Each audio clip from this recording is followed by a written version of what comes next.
The Idaho Humanities Council says it's making the best of a tough situation, even as the nonprofit has had to dip into its savings because of federal funding cuts. The council, known for its leadership in civic and cultural education, helps pay for various humanities projects throughout the state. Abby Davis is here to break down why this has happened. Abby? Brian, the National Endowment for the Humanities explains in this letter sent earlier this month, the Idaho Humanities Council is the official state partner of the federal agency. The letter says the council's grant no longer effectuates the agency's needs and priorities, a sentence we've seen told to other groups affected by the cuts.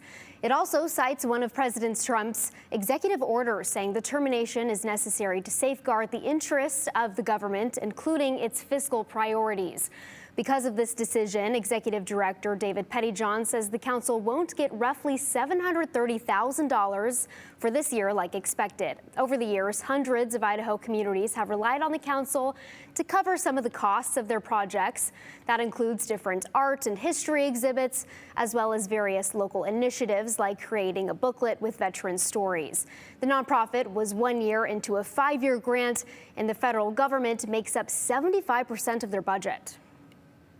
I was very saddened by this, but I will tell you, since we announced the news, the number of calls, emails, texts, people dropping by, showing their support has heartened me.